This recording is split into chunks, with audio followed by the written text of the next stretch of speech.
Magandang araw sa inyo mga kadawit at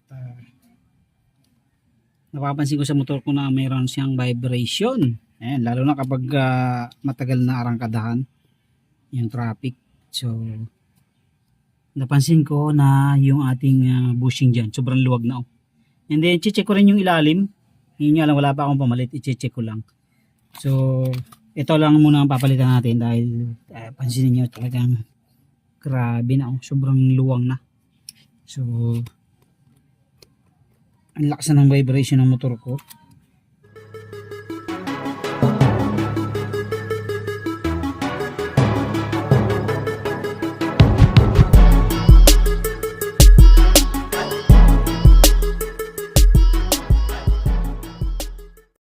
Parang umaalog-alog kapag umarangkada kahit hindi naman dragging.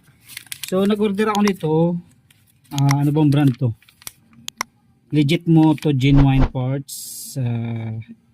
Ito nasa 150 lang yata to. Dalawa na. So nandyan lang sa link natin. Yan. Kaya hindi kasi kailangan dito na buong buo. So pansin niyo may mga butas para hindi siya sobrang tigas.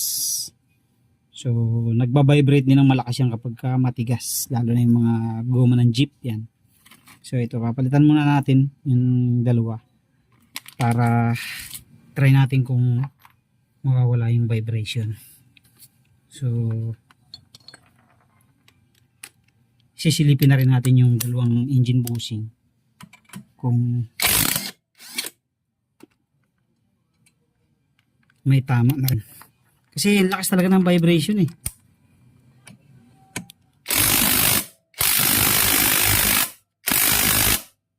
Tigas.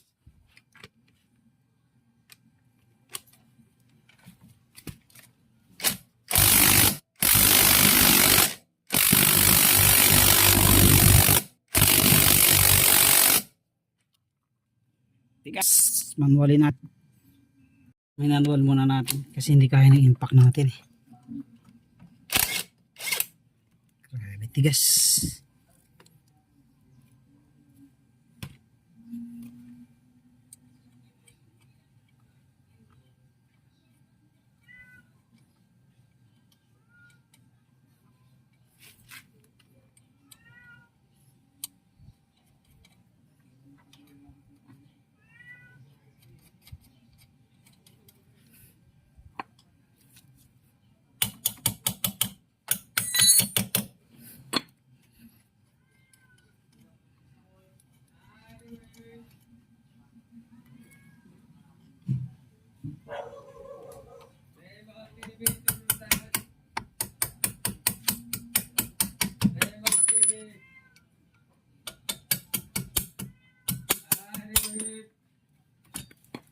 Grabe oh.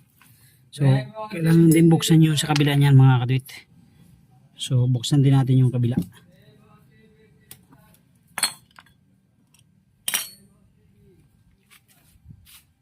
Kabila side. So hindi na masyado makita pero kailangan din natin buksan yan.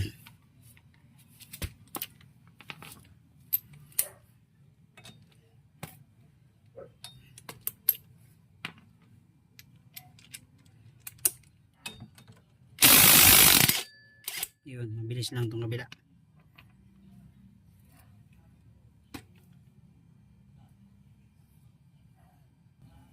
So ayan, nabaklas na natin mga kanita.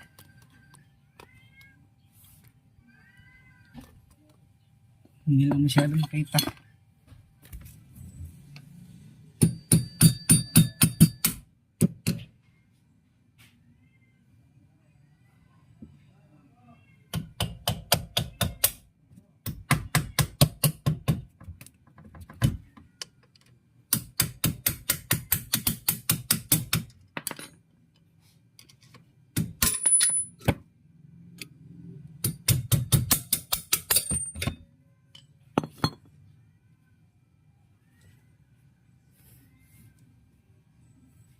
So ito, grabe oh, luwag na luwag na.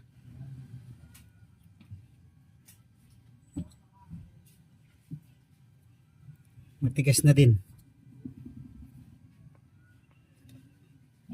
So, silipin natin yung bushing.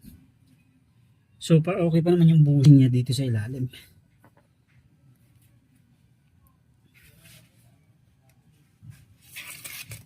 So, ito, kailangan ibalik natin yung steel bushing yan. Ayan, balik natin na ganyan. Tapos,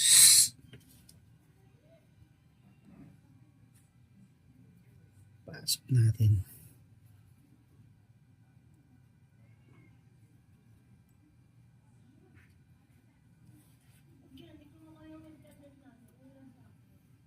So, para hindi kayo mahirapan, pwede nyo tanggalin muna.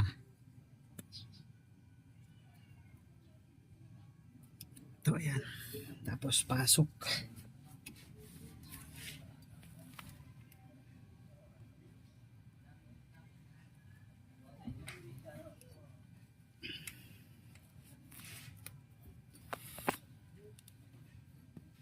Okay. Okay. Kabila naman tayo. Naman tayo sa kabilang side.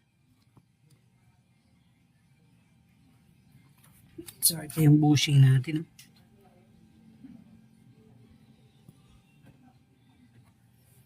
Grabe ng alog, oh.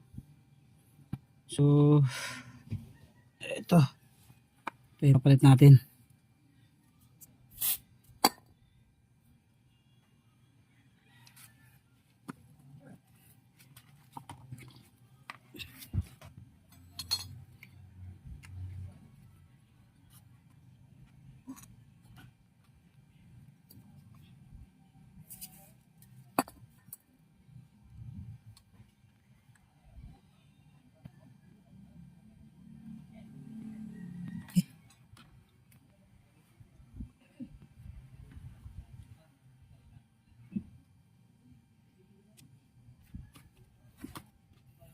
So, halpak na natin yung swing arm. So, medyo bumaba siya. So, titignan natin kung paano natin madidiscard yan. Ito na mga kadawit, nakikabit na natin. So, medyo mahirap yung pagbalik dahil sumasala siya. So, kailangan ko maggamamit ng jack para pumantay. So, ginyak natin ng konti.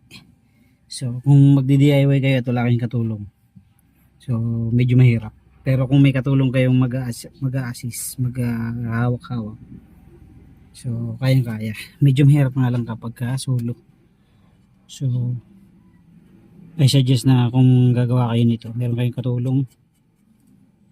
Kasi talagang medyo mahirap din. Pero ito na, okay na, solve na. Wala naman tama yung ilalim dito. Pagka sobrang lakas pa rin ng vibration yan, ng gewang, ang gagawin ko, babaklasin ko naman yung dito. Ito. Yan. So, chichik ko yung bearing dyan.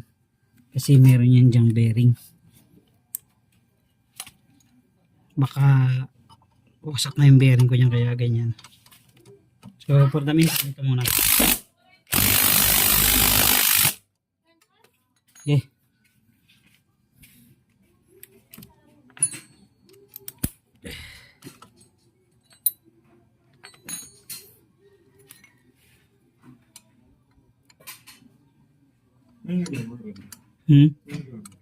Nagpalit ako bushing, no? Para saan yun? Sa ano, swing arm. Sobrang laki na kasi ng clearance.